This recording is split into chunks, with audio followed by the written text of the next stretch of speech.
Europe approves new rule to limit big tech domination. Legislators in Europe have agreed to new rules that they hope will make big tech less powerful. Under the Digital Markets Act, DMA, companies such as Google and Apple will be required to make their services and platforms more accessible for competitors. For a long time, major technological businesses have been accused of squeezing out competitors with their market dominance. To combat what it calls antitrust, or anti-competitive, behavior by mostly US technology companies, the EU has announced its largest legislative measure to date.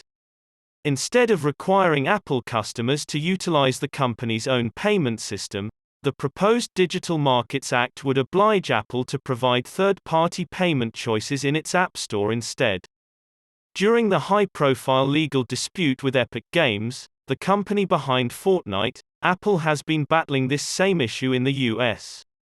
Those who use phones with the Android operating system will be asked if they can use something else like Google, Google Maps or Chrome instead of them.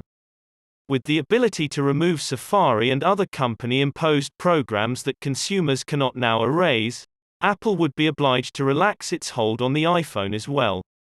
The App Store, Google Play, WhatsApp, Facebook Messenger, iMessage, and many more services owned by huge digital companies are all included in the law's scope.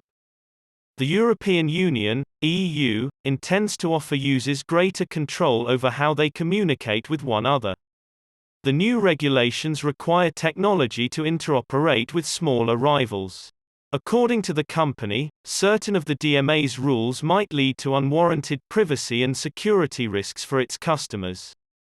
The regulation only applies to businesses valued at over €75 billion, £63 billion, with yearly revenues of over €7.5 billion and monthly users of over 45 million.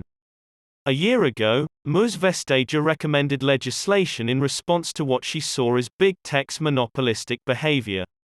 She was well known for her frustration with the EU's efforts to sanction giant US IT corporations, which were mostly successful in delaying or even preventing them.